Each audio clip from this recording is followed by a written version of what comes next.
உயிர் நாவில் உருவான உலக மொழி என் செம்மொழியாம் தமிழ் மொழி, செங்கோல் ஈன்ற மொழி, சங்கம் வளர்த்த மொழி, சங்கென முழங்கு மொழி, கொஞ்சம் இலக்கணமும் கெஞ்சும் இலக்கியமும் கொஞ்சி பேசும் இயல்பு மொழி, மூன்றெழுத்து உலகாலம் என் தாய்மொழி, அதுவே என் தமிழ் மொழி.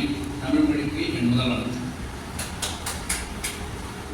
திட்டக்குடி திருக்குறள் பேரவையினுடைய ஆற்றல் மிகு அறிவுமிகு தலைவர் மற்றும் சிறப்பு தலைவர் அவர்கள் உள்ளிட்ட அனைத்து பேரவை உறுப்பினர்களுக்கும் முதற்கண் எனது வணக்கத்தை தெரிவித்துக் கொள்கின்றேன். ஐயா சொன்னாங்க, பேசுங்களான்னு கேட்டாங்க. பேசுறேன். நான் எந்த திருக்குறள் சொல்றேங்க ஐயா சொல்லிட்டு நான் ஸ்கூல் வேலையை போயிட்டேன். அந்த ஸ்கூலில் போனால் தான் 1008 வேலை. அந்த புள்ளி விவரங்கள் இந்த புள்ளி விவரங்கள் மறந்தே போயிட்டேன். திடீர்னு ஒரு நாள் மாலை நேரத்தில் இரவு நல்லா ஃபோன் பண்ணாங்க. என்ன பொருளுங்க ஐயா?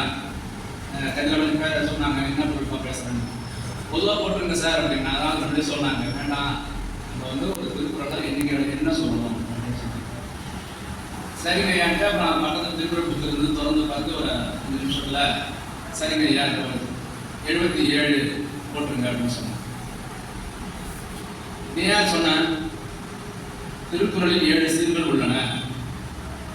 திருவள்ளுவருக்கு பிடித்த ஒரு நம்பர் 7 நான் சொல்லுவாங்க.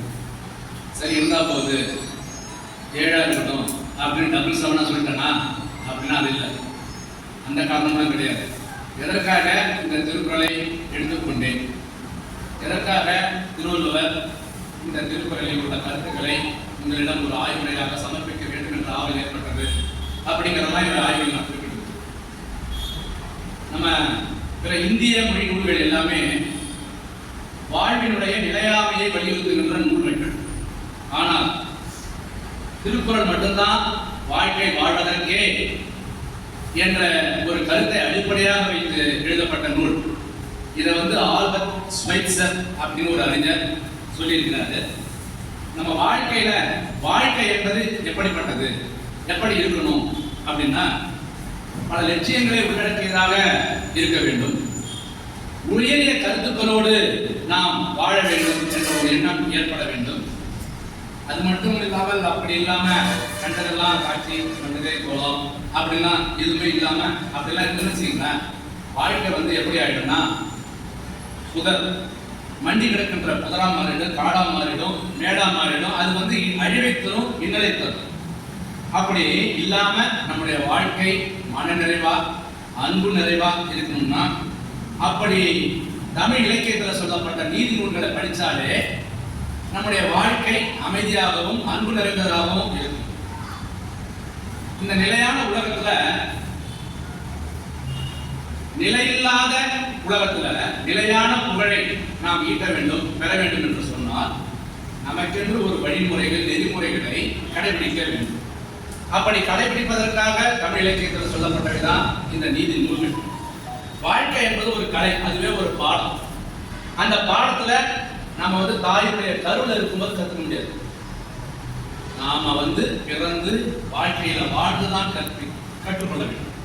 இதுதான் வாழ்ந்து கற்கணும் அப்படின்னு ஒரு அறிஞர் சொல்லியிருக்கிறாரு. உதாரணமா ஒரு மனிதன் வச்சுக்கீங்களேன், இது அப்படின்னா முதுகெலும்பு தாங்க. அந்த முதுகெலும்பு இல்லாட்டி மனிதனால இருக்க முடியாது. அந்த முதுகெலும்பு தான் அறம். அந்த அறம் தான் அன்பு. இதை வேற வழியாட்டி சொல்லலாம், அன்புதான் அறம். ஒட்டுமொத்த உலகமும் முதுகெலும்பு இல்லாம ஒளிந்துவிடும் போலதான் இருக்கு இந்த காலத்துல. ஆனா மிகச் சரியாக வந்தவர் எளிமையாக புரியும்படி வாழ்க்கைக்கு தேவையான சொல்றாரு. முத்தான கருத்துக்களை சொல்லி வச்சிருக்கிறார். இந்த இயற்கை என்பது அறம், நீதி, அநீதி எல்லாத்துக்கும் அப்பாற்பட்டதுங்க. இந்த கோட்பாடுகள் எல்லாம் மனிதர்கள் தங்கள் வாழ்வின் தேவைகளுக்காக உருவாக்கி கொண்டவை. இயற்கையினுடைய படைப்புகள்ல தனி ஒரு மனிதனாக நாம் விரிவடைந்து விட்டோம் அப்படின்னு ஒட்டுமொத்த வாழ்க்கைக்கும் ஒரு ஒழுங்கு தேவைப்படுகின்றது. ஒழுங்கு தேவைப்படுகின்றது. இப்போ உதாரணத்துக்கு நம்ம ஒத்தையடி பாதையில போயிட்டு இருக்கோம். அங்க வந்து போக்குவரத்து காவலர் அவங்களாம் இருக்கணும் அவசியம் இல்லை, சிக்னல் இருக்கணும்னு அவசியம் இல்லை. ஆனா நெரிசல் மிகுந்த ஒரு டவுனு அண்ணா நகர் சாலையில பார்த்தீங்கன்னா இங்க கண்டிப்பா ஒரு போக்குவரத்து காவலரோ சிக்னலோ இருந்தாதான் நல்லபடியா நாம போய் சேர முடியும். இது எல்லாரும் கேள்விங்கிறது தான். அது மாதிரி தான் இந்த அறமும் அன்பும் மனித குலத்திற்கு தேவை. அன்பும் அறமும் மனித குலத்தில் இருந்தால்தான் இதுதான் வாழ்க்கையுடைய மையம். இவற்றிலிருந்து நாம் எவ்வளவு விலகி செல்கிறோமோ அவ்வளவு அழிவுகளையும் நாம சந்திக்கிறோம். அறம் வீழ்ந்து விடக்கூடாது. எனவேதான் இந்த அன்பையும் அறத்தையும் வலியுறுத்தவே எடுத்துக்காட்டவே நாம் ஒரு ஆய்வுரையாக சொல்லுவோம் என்ற நோக்கத்திலே நான் இந்த திருக்குறளை எடுத்துக்கொண்டேன். இல்லறவியல் அன்புடைமை குறள் எண் 77. என்பில் அதனை வெயில் போல காயுமே அன்பில் அதனை அறம். என்பில் அதனை வெயில் போல காயுமே அன்பில் அதனை அறம். சாதாரணமா பார்த்தா தெரியும் பொருள் என்ன. என்புனா எலும்பு, எலும்பு கூடு அப்படின்னு சொல்லுவோம். உடம்பு புல்லு இது மாதிரி சொல்றோம். இலதனை என்பு இலதனை இல்லாத உடல் தனை. வெயில் வெயில்னா சூரிய வெளிச்சம் தான். சூரிய வெப்பம் கதிரவன் ஒளி இதெல்லாம் நிறைய பேர் இருக்கு. போல அதை போன்று. காயுமே அப்படிங்கிற ஒரு வார்த்தை வந்து காயுமேனா பயனில்லாமை, வஞ்சனை விதை, பக்குவப்படாத விளைபொருள்கள், இது மாதிரி அழிக்கும் தீக்கும் இது மாதிரி பொருள். அடுத்த வார்த்தை அன்பு. அன்புனா தொடர்புடையார் மட்டும் உண்டாகின்ற பற்று, நேயம், நேசம். அன்புக்கு ஐயா ஏற்கனவே நிறைய விளக்கங்கள்லாம் கொடுத்துருக்காங்க. அன்பின் இல்லை இந்த பாப்பா அருமையாக கவிதை பண்ணாங்க. அப்ப பேசும்போது அன்புனா என்ன அதனுடைய அர்த்த பொருள் நிறைய சொன்னாங்க. இலதனை அப்படின்னா இல்லாதவனை. அறம் அறம்னா ஒரு நல்ல செயல், தர்மம், புண்ணியம், தர்ம தேவதை, யமன் இது மாதிரி இதுக்கு பேர் அறம். சரி, இப்ப கருத்து போதும். என்பில் அதனை அப்படின்னா எலும்பு இல்லாத புழு போன்ற இந்த ஒரு உடலை. வெயில் போல காயுமே அப்படின்னா வெயிலின் வெப்பம் காய்ந்து வருத்துவது போல. வெயிலுடைய வெப்பம் அந்த புழு மேல பட்டு காய்ந்து வருத்துவது போல. அன்பில் அதனை அறம்.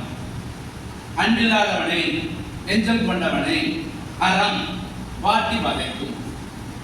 எலும்பில்லாத புழு போன்ற ஒரு உடலை வெயிலின் வெப்பம் காய்ந்து வருத்துவது போல அன்பில்லாதவனை அறம் வாட்டி வதைக்கும். இதாங்க நம்ம ஏற்கனவே சொன்ன முதுகெலும்பு. மனித ஜீவராசிகளுக்கு முதுகெலும்பு மிக மிக முக்கியம். மனிதன் முதுகெலும்பு இருந்தால்தான் நிமிர்ந்து நிற்க முடியும். ஒரு இனம் தாழ்ந்து போறதுக்கு முதுகெலும்பு இல்லாம தான் காரணம். உடம்புக்கு ஆதாரம் முதுகெலும்பு தான். மனிதனுக்கு கொடுத்த முதுகெலும்பு எதுக்காக? நிமிர்ந்து உட்காரணும், நிமிர்ந்து நிற்கணும். அப்படி நிமிர்ந்து நின்றால்தான் மனிதன். இப்ப அறம் தவறினால் நாம் பணிய வேண்டிய அவசியம் இல்லை. துணிந்து நின்று கேள்வி கேட்கலாம் யாராக இருந்தாலும். அறம் தவறினால். ஆனால் நம்மள சில பேர் என்ன செய்வாங்க? வளைஞ்சு வளைஞ்சு கொடுப்பாங்க. சின்ன விஷயங்களுக்குலாம் விலைக்கு போவாங்க. இப்போ ஒரு ஆபீஸ்ல மேலதிகாரி சொல்றாரு, இதை பண்ணுப்பா, அது பண்றோம் சார். தம்பி இதை பண்ண வேணாம், பண்ணல சார். இது மாதிரிலாம் சொல்லிட்டு இருந்தா ரெண்டுக்கும் நல்லவனா இருந்தா என்ன அர்த்தம்?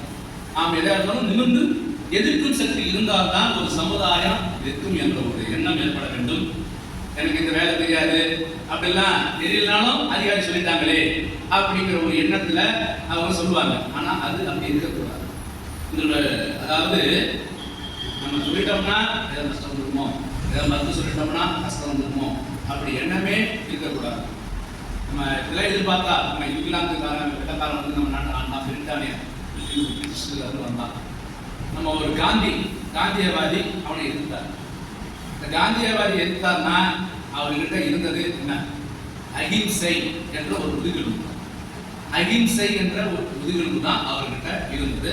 கைத்தறி வச்சுக்கிட்டு, கைத்தறினா அடிக்கிற தறி இல்லை, அகிம்சை என்ற தறி வச்சுக்கிட்டு இந்த போராட்டத்தை எதிர்ப்பேன் அப்படின்னு சொன்னார். அகிம்சை போராட்டம். அகிம்சை போராட்டம்னா உண்ணாவிரத போராட்டம் இல்லைங்க. அகிம்சை இப்ப இருக்கிற உண்ணாவிரத போராட்டம் என்ன சொல்றாங்க? சாப்பிடாம இருந்தாலே போதும் அப்படிங்கிறாங்க. அதெல்லாம் இல்லை. அதாவது உண்ணாவிரதம் என்பது அகிம்சை போராட்டத்தினுடைய ஒரு குறியீடு, அவ்வளவுதான். அகிம்சைனா மற்றவர்களுக்கு இம்சை செய்யாம இருக்க. இம்சை செய்யாம இருக்கிறதா அகிம்சை இருக்கு. இப்ப இருக்கிற உண்ணாவிரதம் 2 நாளைக்கு இருக்கிறோம், 3 நாளைக்கு கல்லால் அடிக்கிறோம் போறோம். ஆனா காந்தியை தவிர அந்த அகிம்சை போராட்டம் என்பது பட்டினியிலும் வயிற்றிலும் இல்லை. அவருடைய ஆன்ம பலத்தில் தான் இருந்தது. காந்தியினுடைய ஆன்ம பலத்தில் தான் இருந்தது. அதனாலதான் இயற்கையா அவருக்கு வளைஞ்சு கொடுத்தது. அவர் தனி மனிதனுடைய நம்பிக்கை அகிம்சை தான், அகிம்சை போராட்டம் தான். நாம ஜாலியன் வாலாபாக் நடந்தது. நம்மளால என்ன பண்ண, இவ்வளவு பேர் கொண்டுட்டாங்க, சரி அகிம்சை போதுப்பா, அவனும் ஆயுதம் எடுக்கிறான், நம்மளும் ஆயுதம் எடுக்கிறோம் அப்படின்னு. ஆனா காந்தியடிகள் அதுக்கு அடுத்த என்ன சொல்றாரு, அகிம்சை போராட்டம் தான். ஜாலியன் வாலாபாக் அப்புறமும் அகிம்சை போராட்டத்தை தொடர்கிறார். அவர் சொன்னத பிறகு மக்கள் கடைபிடிக்கிறாங்க. மக்கள் கடைபிடிச்சு காந்தி சொன்ன பிறகு போறாங்க. ஏன்? அவர்கிட்ட இருந்த ஒரு நம்பிக்கை, அறம். ஒரு மனிதனுடைய ஆத்ம சக்தி எவ்வளவு பலம் இருந்திருக்க வேண்டும் அப்படின்னு நம்ம நம்பணும். சத்தியத்தை நம்பணும். எல்லாருமே சத்தியத்தை நம்புங்க, நமக்கு அந்த பலம் வரும். அந்த பலம் வந்தாதான் நாம நல்லா இருப்போம். எப்படியோ நம்ம வாழ்ந்தோம், வளர்ந்தோம், பிறந்தோம். என்னைக்காவது ஒரு நாள் நம்ம சாகத்தான போறோம். சாகும்போது நிம்மதியா உயிர் பிரியும். சாகும்போது நிம்மதியா நான் சத்தியமா இருந்தேன், வாழ்ந்தேன் அப்படிங்கிற எண்ணத்துல நம்ம உயிர் பிரிஞ்சாதான் நல்ல நம்பிக்கையோட இருக்கணும். கடவுள் நமக்கு நல்ல உடம்பு தந்திருக்கிறாரு, நல்ல புத்தியை தந்திருக்கிறாரு, நல்ல மனித உடலை தந்திருக்கிறாரு. அப்படிலாம் இருக்கும்போது அதுக்கு நேர்மையாக வாழ்ந்து நாம் முடித்துக்கிட்டு அவரிடம் போகிறேன் அப்படி நினைச்சாதான் அதுக்கு அந்த வாழ்க்கை. நம்ம நல்ல உடம்பு தந்திருக்கிறாரு, நல்ல புத்தியை தந்திருக்கிறாரு, நேர்மையாக இருந்திருக்கிட்டு இதெல்லாம் போகணும். நம்ம இறக்கும் போது நேர்மையாக நம்ம போகணும் அப்படின்னு சொல்லிட்டு தான் அதுக்கு நிமிர்ந்த வாழ்வு அப்படின்னு. இப்ப முதுகெலும்பு உலகத்துக்கு ஜீவராசிகளுக்கு முதுகெலும்பு. கடவுள் என்ன பண்ணாரு? முதுகெலும்பு இல்லாத பிறவியை படைச்சிருக்காரு. முதுகெலும்பு இல்லாத பிறவியும் கடவுள் படைச்சிருக்கிறாரு. அந்த முதுகெலும்பு இல்லாத ஒரு பிறவி, மற்ற ஜீவராசிகளுக்கு எல்லாம் முதுகெலும்பு வெவ்வேறு இடத்துல இருக்கும். ஆனா முதுகெலும்பு இல்லாத ஒரு ஜீவராசியை கடவுள் படைச்சிருக்கிறார். அதுக்கு பேர் தான் புழு பெரு. இந்த முதுகெலும்பு இல்லாத ஜீவராசி புழு பெரு. புழுவினுடைய இயல்பு என்ன? நெலியும் வளையும். நம்ம இப்ப நாட்டில் இருக்கானே, நெளிஞ்சு கொடுப்பான், வளைஞ்சு கொடுப்பான். அது மாதிரி மனித ரூபத்தில் இருக்கிற புழு, அந்த வளைஞ்சு நெளிஞ்சு கொடுக்குறவன்லாம் மனித ரூபத்தில் இருக்கிற புழுன்னு பேர். எதை சொன்னாலும் அவன் நெளிஞ்சு கொடுப்பான். எதை சொன்ன அதுக்கு தான் அந்த புழுவை இந்த திருக்குறளில் ஓமைக்கு எடுத்து கையாளுகிறார் திருவள்ளுவர். அந்த புழுவை ஓமைக்கு எடுத்து கையாளுகிறார் திருவள்ளுவர். அந்த புழுவை வச்சு அன்புடைமை தர்மம் சொல்றாரு. புழுவை வச்சு அன்புடைய தர்மம் இந்த உலகத்துக்கு சொல்றாரு. என்பில் அரணை வெயில் போல தாயுமே, அன்பில் அரணை அறம். எலும்பு இல்லாம ஒரு ஜீவன் இருக்கிறதே, அந்த ஜீவன் அது பொருள் பேரு. அதை சுருக்கமா என்பில் அரணை அப்படின்னு திருவள்ளுவர் சொல்லி இருக்கிறார். ஒரு நாள் நல்ல வெயில் அடிச்சுக்கிட்டு இருந்தது. அதுல ஒருத்தன் நடந்து போறான். அவனுக்கு எந்த சிரமமும் தெரியல. ஏன்னா அவன் காலில் செருப்பு போட்டது. அதனால அவன் ஜம்முன்னு நடந்து. அவனுக்கு பக்கத்துல இன்னொருத்தர் நடந்து போறான். அவன் ஏழை, அவன்கிட்ட செருப்பு வாங்க காசு இல்லை. அதனால அவன் வந்து வெறுங்காலோட நடக்கிறான். வெறுங்காலம் நடக்கும்போது கொடி சுடும். ஐயோ நடந்து போயிட்டாருன்னு வச்சுக்கிங்க. வெயில நல்லா தர சூடா இருக்குது. அவனுக்கும் பக்கத்துல பாத்தீங்கன்னா ஒரு புழு, அந்த புழு கிடக்குது. அப்ப அந்த புழு வந்து என்ன நிலைமைக்கு ஆயிருக்குன்னு பாருங்க. அந்த புழுவாக நடக்க முடியுமா? முடியாது. அந்த புழு தலையில ஊர்ந்துதான் போகும். அந்த உடம்புல பாதி தரையில பட்டுக்கிட்டு கிடக்கும். சூடான தரையில புழுவின் உடம்புல பாதி பட்டுக்கிட்டு கிடக்கும். அப்படின்னா எவ்வளவு புழுவுக்கு எவ்வளவு சிரமம்னு யோசனை பண்ணி பாருங்க. அந்த புழுவால மனுஷனாக இருந்து நடக்க முடியுமா? முடியாது. புழுவுக்கு முடியாது. புழுவுனாலே அது ஃப்ரெஷ் தான், வெறும் சதை தான். அது தரையில ஊர்ந்து போயிடும். இருந்தாலும் அதோட உடம்பு வந்து தரையில பட்டு ரொம்ப வெயில் அடிக்கும் போது தரையில துடிச்சு போயிடும். இதெல்லாம் நினைச்சு பாருங்க. தரையில ரொம்ப துடிச்சு போயிடும். இந்த கற்பனை பண்ணி பார்த்தீங்கன்னா நமக்கே தெரியும். அடடா, ஒரு புழு வந்து தரையில துடிச்சிட்டு இருக்கு, எவ்வளவு சிரமம் யோசனை பண்ணி பாருங்க. இதுதான் எலும்பு இல்லாத புழுவை வெயில் சுடுவது போல அப்படின்னு ஓமையாக்குறார் திருவள்ளுவர்.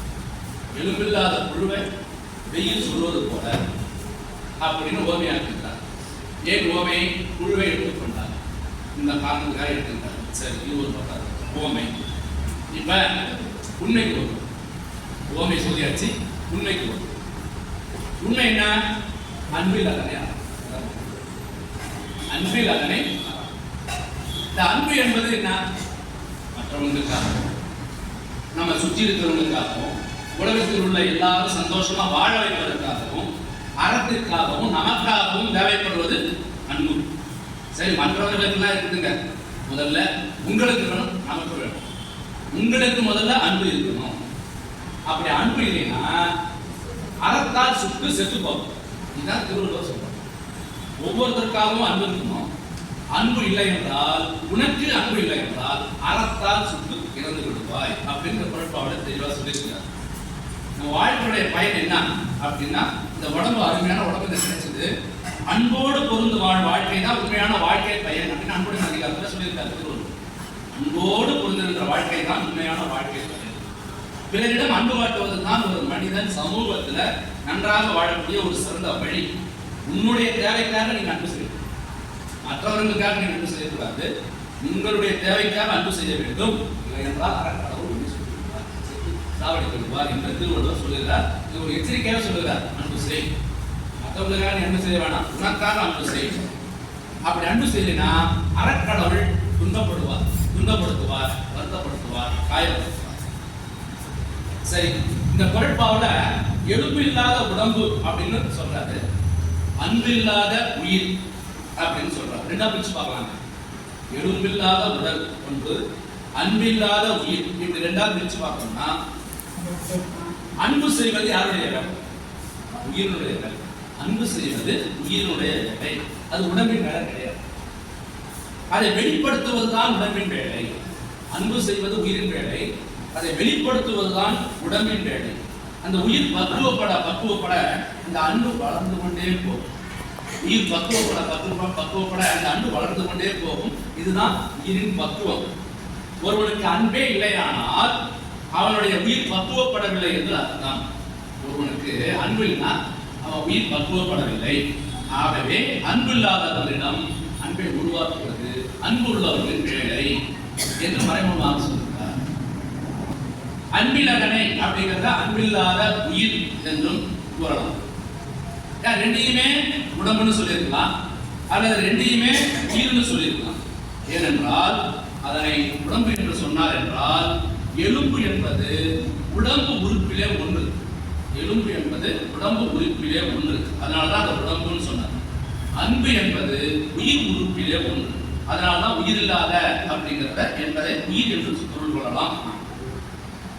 என்பில் அதனை வெயில் சுடும் வருத்தும் அப்படின்னா, என்பில் அதனை வெயில் சுடும் வருத்தும் அப்படின்னா வருத்தி கொள்ளும் என்று பொருள் கொள்ளலாம். என்பில் அதனை சுடுனா வருத்தும், வருத்தும்னா வருத்தி கொள்ளும். உதாரணத்துக்கு பார்த்தீங்கன்னா, மேலே இருந்து வெயில் வருகிறது, வெயில் சுடுதுன்னு வச்சுக்கோங்க. அந்த வெயில் வருகிற பொழுது இன்னைக்கு இருக்கிற இடத்துல நான் ஒரு 10 வெயில் வருகின்ற பொழுது இன்னைக்கு நான் ஒரு 10-15 புழுவை சாவடிக்க போறேன் அப்படின்னு நினைச்சிட்டுலாம் வராது. அது பட்டே அடிக்கும். அந்த வெயில் அடிக்கும் போது தாவரங்கள் நல்லா வளரும். நம்ம குதிரை இருந்தால் குளிர்கா வேண்டாம். வெயில் வந்து சாதாரணமாக தான் வரும். இன்னைக்கு நான் ஒரு 10-15 புழுவை சாவடிக்க போறேன் அப்படிலாம் நினைச்சிட்டு வராது. திருவள்ளுவர் வெயில் சுடுந்தாலும் சொல்றாரு, நம்ம அப்படி பொருள் கொள்ளக்கூடாது. அந்த வெயில்ல காய்வது என்பது நோக்கம் இல்லை. எல்லாம் கவனிக்குங்க. வெயிலுக்கு மற்றவர்களை துன்பப்படுத்த வேண்டும், காயப்படுத்த வேண்டும் என்பது நோக்கம் அல்ல. வெயிலுக்கு மற்றவர்களை துன்பப்படுத்த வேண்டும், அந்த புழுவை கொல்லணும் அப்படிங்கிற நோக்கம் கிடையாது. வெயில் கொல்வதுதான் நோக்கம் என்றால் எல்லாரும் தானே சாகணும், எல்லாரும் தானே இருக்கணும், துன்பப்படணும். ஏன் புழு மட்டும் துன்பப்படுது? ஏன் புழுவை மட்டும்? இந்த ஒரு நம்ம சிந்திக்க வேண்டிய விஷயம். புழுவை, எலும்பில்லாத புழுவை வெயில் சுடும் திருவள்ளுவர் சொல்லியிருக்கிறான்னு சொன்னோம். எத்தனையோ ஜீவராசிகள் வெயில்ல நல்லா இருக்குது, ஆனா புழுவை மட்டும் ஏன் சொல்றது அப்படின்னு நம்ம நினைச்சு பார்க்கலாம். புழுவுக்கு என்ன இயல்பு அப்படின்னா, எப்பொழுதுமே இருட்டில் இருக்கும். புழு எங்க இருக்கும்? இருட்டில் இருக்கும், சாக்கடையில் கிடைக்கும், மண் உள்ளாத. இந்த வெயிலை பார்த்த உடனே அது தானா வெளியே வரும். இப்ப தீயவர்களுக்கு இருட்டு தான் ஒரு களம், தீயவர்களுக்கு இருட்டு தான் ஒரு களம், நல்லவர்களுக்கு வெளிச்சம் ஒரு களம். அப்ப புழுவை தீயவர்களோடு ஒப்பிடுறோம்.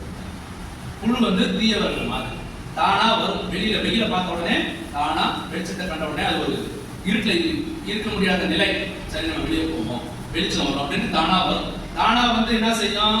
அதுவா வந்து சுடுபட்டு சாகும். புழு வந்து தானா வெளியே வந்து சுடுபட்டு சாகும். இது வந்து புழு வெயில்ல போய் சூடுவாங்க ஒரு புழு வெயில்ல போய் சூடுவாங்க ஒரு இடம். நம்ம இன்னும் கூர்ந்து பார்த்தோம்னு வச்சுக்கோங்களேன், வெயிலுக்கு 2 தன்மை உண்டு. ஒன்று ஒளித்தன்மை, இன்னொன்று சூட்டுத்தன்மை. வெயிலுக்கு 2 தன்மை, ஒன்று ஒளித்தன்மை, இன்னொன்று சூட்டுத்தன்மை. இரண்டையும் பொருள் கொள்ளலாம். வெயிலுக்குள்ளே ஒளி இருக்கு, வெயிலுக்குள்ளே ஒளி இருக்கு, சூடு இருக்கு. வெயிலுக்குள்ளார ஒளி இருக்கு, சூடு இருக்கு. இப்ப புழுவை வந்து வெயில் சுடும் அப்படின்னு சொல்லிட்டாரு. இப்ப ஒளி சுட்டுதா சூடு சுட்டுதா? சொல்லுங்க. வெயிலுக்குள்ளார ரெண்டு தன்மை இருக்குன்னு சொல்லிட்டாங்க. வெயிலுக்குள்ளார ரெண்டு தன்மை இருக்கு, ஒளி தன்மை இருக்கு, சூட்டு தன்மை இருக்கு. அப்ப புழு வெளியே வந்து சாவு ஒளியால செத்துதா சூட்டால செத்துதா? ஆழமா சிந்தனை பண்ணி பார்த்தோம்னா சூடு என்ற அந்த ஒரு காரணத்தினாலதான் அது சாவு. வெளிச்சத்தை நாம காண்போம், ஆனா சூட்டை வந்து நாம உணர்வோம். வெளிச்சத்தை கண்ணால பார்க்கலாம், ஆனா சூட்டை நாம வந்து உணர்வோம். இதுல இருக்க நமக்கு தெரியும், வெளிச்சம் சூடாது, சூடுதான் சூடு. நான் வெளிச்சத்தையும் பார்த்து நான் சுட்டு பத்தி நினைப்போம், ஆனா அது கிடையாது. இந்த வெளிச்சத்துக்குள்ளார அதுக்குள்ளார இருக்கின்ற சூடுதான் சுடும்.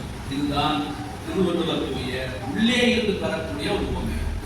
இதுதான் திருவள்ளுவர் சொல்லக்கூடிய உள்ளே இருந்து பெறக்கூடிய ஒரு உவமை. சரி, அன்பு இல்லாமல் அறத்தோடு மோதினவன ஏதோ ஒரு காரியம் வந்து அழிக்கணும். அன்பு இல்லாம அறத்தோடு அப்ப மோதணும், ஏதோ ஒரு காரியம் வந்து அழிக்கணும். அப்ப நம்ம என்ன நினைப்போம், இந்த காரியம் தான் அவனை அழிச்சதுன்னு நினைப்போம். ஆனா காரியம் அழிக்காது. காரியத்துக்குள்ளே அண்ணுக்குள் தெரியாமல் நின்ற அறம்தான் அவனை அழிக்கிறது அப்படின்னு பொறுப்பு. காரியம் தான் அழிந்து போச்சு அப்படின்னு நினைப்போம், காரியம் தான் அழிந்து விட்டது என்று நினைப்போம். காரியத்துக்குள்ளே கண்ணுக்கு தெரியாமல் நின்ற அறம்தான் ஹிட்லர் ஒருத்தர் இருந்தார், பெரிய எல்லாரும் படிச்சு. அந்த ஹிட்லர் வெறும் குடும்பம் செஞ்சு எல்லா நாட்டையும் முடிச்சிட்டாரு. ரஷ்யாவை பிடிச்சிருந்தா 1000 வருஷத்துக்கு அவர் பேரை நம்ம சொல்லிட்டு இருக்கலாம். ஆனா ரஷ்யாவுக்கு இப்போ போனார், ஆனா அவர் திருக்குறள் பிறந்த நாட்டுல பிறக்கல. ரஷ்யாவுக்கு போனார், திருக்குறள் பிறந்த நாட்டுல பிறக்கல, திருக்குறளை படிக்கல. ஏன்னா காலம் அறிதல், இடனறிதல், வழி அறிதல்லாம் தெரிஞ்சுக்கிட்டு போகும். ஒரு நாட்டின் மீது சண்டை செய்யணும்னா காலம் அறிதல், இடனறிதல், வழி அறிதல்லாம் தெரிஞ்சுக்கிட்டு போகணும். திருக்குறள் பிறந்த நாட்டுல அவர் பிறக்கல, அதனால அதெல்லாம் தெரியாம அவர் பண்ணே போனாரு. பனிக்காலமா போச்சு பனி. அப்ப பனிக்காலமா போகக்குள்ள வீரர்கள் எல்லாம் ஒவ்வொருத்தா மனித செத்துறாங்க. அவரால் வெற்றி பெற முடியாது, பின்னாங்கி போயிட்டாரு, தோத்துட்டாரு. அப்ப ஹிட்லர் தோற்கடிச்சது யாரு? அந்த பனியா? பனி என்றுதான் நான் நினைப்பேன். ஹிட்லர் தோற்கடிச்சது பனிக்குள்ளே நின்ற அறம். ஏன்னா அவனை தோற்க பண்ணது பனி கிடையாது, அவன் செய்த கொடுமை. அவன் செய்த கொடுமைகளுக்கு அது முற்றுப்புள்ளி வச்சு பனி என்ற அறம், அறக்கடவுள் அவனுக்கு ஒரு முற்றுப்புள்ளி வச்சுட்டார். ஏற்கனவே சொன்ன காந்தியடிகளை பத்தி, பிரிட்டானியாளர்களை காந்தி தோற்க பண்ணார் இல்லையா? காந்தி தோற்க பண்ணினது காந்தி மட்டும் இல்லைங்க, காந்திக்குள்ளே இருந்த அறம், சத்தியம். காந்தி வச்ச பேரு சத்தியம். அந்த சத்தியம் தான் பிரிட்டானியர்களை தோற்கடிக்க வச்சது காந்தி மூலமாக. இந்த உண்மைகளை நாம தெரிஞ்சுக்கணும். நம்ம கம்பராமாயணத்துல பார்த்தோம்னு வச்சுக்கோங்களேன், ராமன் அறமே வடிவான ராமன் எங்க இருந்தான்? கண்டவாரத்தில் இருந்தான், அவன் வளர்ந்து இருந்தான். ராவணன் எங்க இருந்தான்? கடல் கப்பால் ஒரு இலக்கையில இருந்தான். ராவனுக்கு எந்த பகையா? ஒண்ணும் கிடையாது. ராவணன் எங்கேயோ இருந்தான், ராமன் எங்கேயோ இருந்தான். ராவனுக்கும் பகை கிடையாது. ராவணனை கொள்வதுதான் ராமன் வேலையா? இல்ல. ராவணனை கொள்வதும் ராமன் வேலை கிடையாது. அவன் ஒரு இடத்துல இருந்தான், இவன் ஒரு இடத்துல இருந்தான். சூர்பனகை சொல்லி சீதையை தூக்க வச்சு ராவணனை வரவழைச்சு ராமன் கையால ராவணன் செத்து போயிட்டான். இதுதாங்க புழு தானா வெயில்ல வந்து சாப்பிடும். இந்த நிகழ்ச்சியை கம்பேர் பண்ணி பாருங்க. புழு தானா வெயில்ல வந்து சுடுபடுதா இல்லையா? இதுதான். அவனுக்கு பகை கிடையாது, அவனுக்கு பகை கிடையாது. ராவணன் வந்து தானா அறமாகிய ராமன் கிட்ட, அறக்கடவுள் என்று அறமே வழிகின்ற ராமன் கிட்ட வந்து தானா வழிபட்டு சாகும். கெட்டவர்களான நீங்க பாருங்களேன், அவன் ஓடுவான் வருவான், நல்லா ஜெயிக்கிற மாதிரி தெரியும். கெட்டவன் வருவான் போவான் ஓடுவான் ஜெயிக்கிற மாதிரி தெரியும். தர்மத்தின் வாழ்வதற்கு சூதுக்கவும் இன்னும் தர்மமே வெல்லும் அப்படிங்கிற மாதிரி அவனுக்கு சில வெற்றி கிடைக்கும். அன்பில்லாதவர்களை சுடுவது அறத்தின் வேலை அல்ல. அது வந்து அன்பில்லாதவர்களை சுடுவது அறத்தின் வேலை அல்ல. அறத்தோடு நிற்காதவன், அன்பில்லாதவன் அறத்தோடு தானாக மோத நினைத்து அவனாக போய் ஏதாவது சண்டை உண்டாக்கி சண்டை பிடிச்சு சாவான். இதுதான் கம்பன் சொல்றான் அறத்தின் வெற்றி. இது கம்பன் எப்படி சொல்றான்னா அறத்தின் வெற்றி என்று சொல்லுகிறான். ராமன் வென்ற மாதிரி தெரியும், ஆனால் ராமனுக்குள்ளே நின்ற அறம் தான் அறத்தின் வழி இல்லாத ராவணனை வென்றது. ராமன் சாகடிக்கல, ராமனுக்குள்ளே இருந்த அறம் தான் அறத்தின் வழி இல்லாத ராவணனை சாவடித்தது. ராவணனும் நல்லவன் தான், ராமன் நல்லவன் தான். ராமன் விஷயத்துல வெயில் சுடுகிற மாதிரி தெரிகிறதே தவிர வெயிலுக்குள்ள இருப்பத கண்ணுக்கு தெரியாத சூடு கொள்வது போல ஒரு சம்பவம். அதாவது பிறன்மனை நோக்கா பேராண்மை எண்ணையா, பிறன்மனை நோக்கா பேராண்மை எண்ணையா அறம் என்ற சூடு ராவணனை கொண்டது. இப்ப நம்ம தமிழ் இலக்கியவர்களாகவே நிறைய படிச்சிருக்கோம். ராவணன் ஆகட்டும், இரணின் ஆகட்டும், சூரபத்மன் ஆகட்டும். இப்ப இரணியனை பார்த்தீங்கன்னா அவனா போய் நரசிம்மர் எங்கற்காரன் தேடிட்டு போய் அவனா உடச்சு அவனா சாதிச்சது. நரசிம்மரா கொள்ளுன்னு வந்தாரு, அவனா தேடி போனான், அவனா சாடுதான் கொண்டுட்டான். அதாவது அன்பில்லாதவன் என்ன செய்வான்? அன்பில்லாதவன் அறம் இருக்காது. அறம் இருக்காதவன் அறத்தோடு வெளியே போய் மோதி தானாக அழிவான். அறமில்லாதவன் அறத்தோடு தானாக மோதி தானாக அழிவான் என்பதுதான் இந்த உவமை சொல்லப்பட்டிருக்கிறது.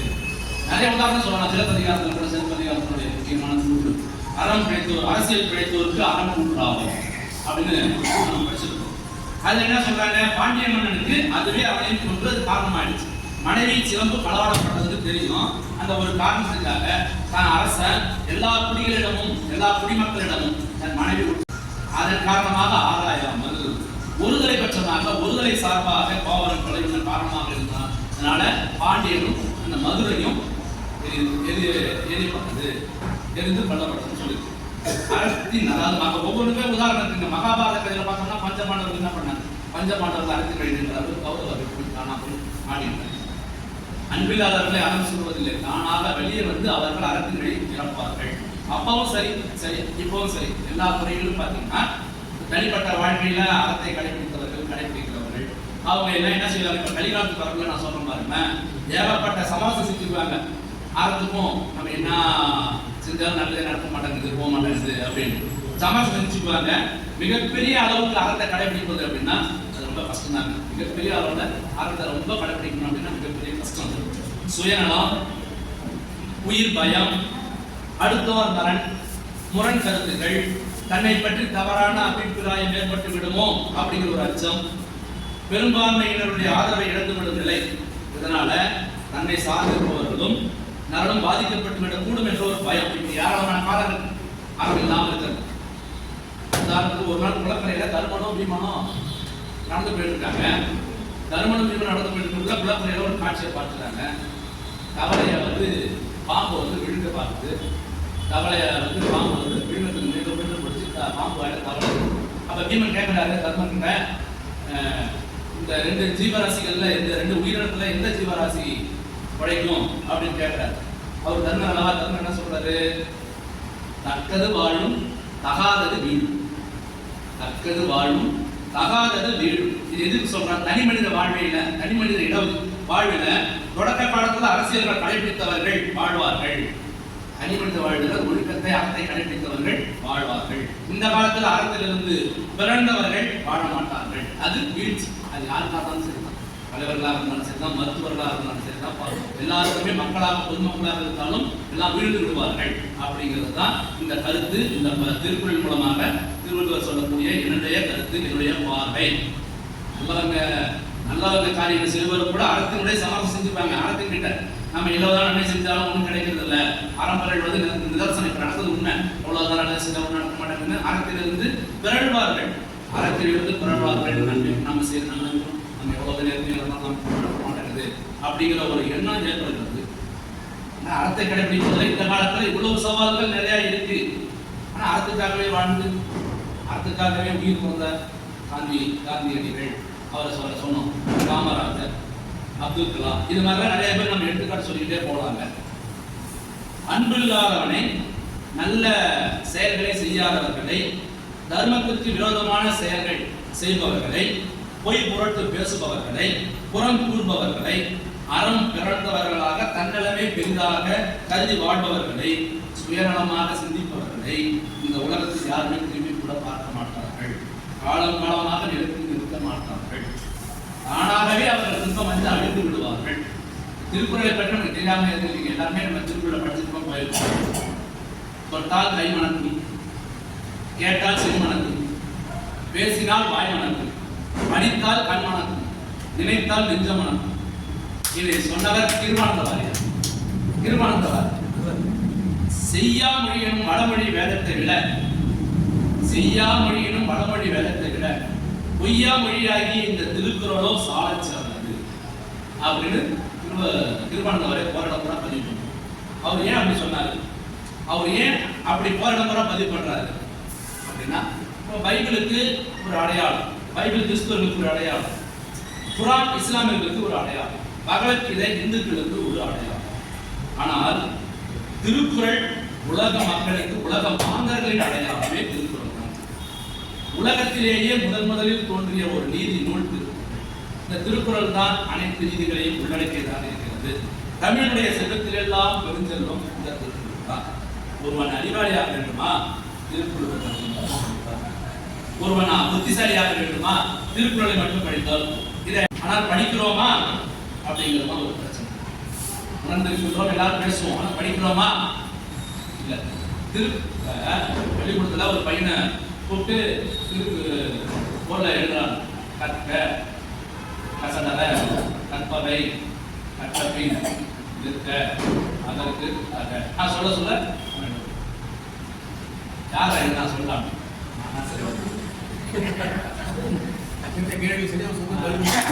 யார் எழுதுனா? சரி, அப்படின்னு தெரியல, பக்கத்துல கேட்டேன் யாரா எழுதுனா? அவனா சரி. ஏய், யாரா சொன்னா? நீங்க தான் சார் சொன்னீங்க. இது மாதிரி காலகட்டத்தில் இருப்போம். திருக்குறள் படிக்கிறதே இல்லை. ஐயா சொன்ன மாதிரி ஆரம்பத்தில் சொன்னாங்களே, திருக்குறள் பாடப்புத்தகத்தில் எப்படி வருதுன்னா ஒரே வரி தான். ஆனால் நான் படிக்கும்போது தெரியுதா, ஒவ்வொரு பொருளும் காக்க சொல்லி வரும் பாடப்புத்தகத்திலேயே. ஒரே வரி தான் வருது. திருக்குறள் 2 வரி இருக்கும், பொருள் கூட ஒரே வரி. இப்போ வரக்கூடிய பாடப்புத்தகத்தில் அப்படி தான் வருது. நம்ம படிக்கும் போதெல்லாம் திருக்குறள் போட்டு ஒவ்வொரு வார்த்தையும் காக்க அது குறைஞ்சு போச்சு. அதனால இந்த திருக்குறள் நாம படிக்கிறோமா அப்படிங்கிறதுலாம் ஒரு கேள்விக்குறி தான். நம்ம முத்தமிழ் கலைஞர் சொல்லுவாரு, அவர் திருக்குறளுக்கு உரை எழுதிப்பார். திருக்குறள் புத்தகத்திற்கு உரை எழுத ஆரம்பிக்கும் போதே எழுதிப்பார், இமயமலைக்கு பொன்னாடை போர்த்துவது எவ்வளவு சிரமமோ அதை விட சிரமமானது திருக்குறள் புத்தகத்துக்கு உரை எழுதுவது அப்படின்னு முத்தமிழ் கலைஞரே சொல்லியிருக்கிறார். அப்படிப்பட்ட திருக்குறளுக்கு சொந்தக்காரன், இந்த திருக்குறளுக்கு சொந்தக்காரன் நாம். அப்ப நாம எப்படி இருக்கணும்? அன்பை கண்டு. அன்பு என்பது உலகத்திற்காக அல்ல, உனக்காகவும் என்பதை நாம் புரிந்து கொள்ள வேண்டும், நமக்காகவும் என்பதை நாம் புரிந்து கொள்ள வேண்டும். நாம் எல்லோருக்காகவும் தான். அதாவது அன்பு இல்லை என்றால் அறத்தினால் நீ வீழ்வாய் என்ற உண்மையை நாம் புரிந்து கொள்ள வேண்டும். எவ்வளவுதான் கெட்டித்தனம் உள்ளவனாக இருந்தாலும் சரிதான், எவ்வளவுதான் கெட்டித்தனம் இருந்தாலும் சரிதான், எத்தனை செல்வத்து உள்ளவனாக இருந்தாலும் சரிதான், எத்தனை அறிஞனாக இருந்தாலும் சரிதான், அன்பில்லாத பட்சத்தில் அறம் அவனை அழிக்கும். திருவள்ளுவனுக்கு பொய்யாமொழி புலவன் ஒரு பேர். ஆகவே நாம 100% அவன் நம்பலாம். திருவள்ளுவனுக்கு பொய்யாமொழி புலவன், அவர் சொன்னா நடக்கும். இது திருவள்ளுவர் சொல்லல, காலம் கடந்து நிற்கின்ற திருக்குறளை நாம் வைத்துக் கொண்டே நாம் சொல்லலாம். அவர் சொன்னதெல்லாம் உண்மை, சத்தியமான உண்மை. எனவே இந்த திருக்குறள் மூலமாக, இந்த 77ஆம் நம்பர் திருக்குறள் மூலமாக நான் சொல்வது என்னவென்றால், அன்பு என்பது நாம் ஒவ்வொருவருக்காகவும் தேவை, தனக்காகவும் தேவை, எல்லோரிடமும் அன்பு காட்ட வேண்டும், நமக்காகவும் தேவை. இல்லை என்றால் அறக்கடவுள் நம்ம சுற்றி சாவடிப்பார். அதாவது அறக்கடவுள் மூலமாக நமக்கு துன்பம் நேரிடும் என்பதை என்னுடைய ஆய்வுரையாக சொல்லி, அன்பும் சிவமும் 2 என்பார் அறிவினார். அன்பே சிவமாவது ஆறும் அறிவினார். அன்பே சிவமாவது ஆறும் அறிந்தபின் அன்பே சிவமாய் அமர்ந்திருந்தாரே. அன்பு வழி நிற்போம், அறத்தின் வழி நடப்போம். இந்த சிறியனுடைய ஆய்வுரையை செவிமடுத்து கேட்ட உங்கள் அனைவருக்கும் வாய்ப்பு கொடுத்த ஐயா அவர்களுக்கும் நன்றி கூறி இடம் அவர்களே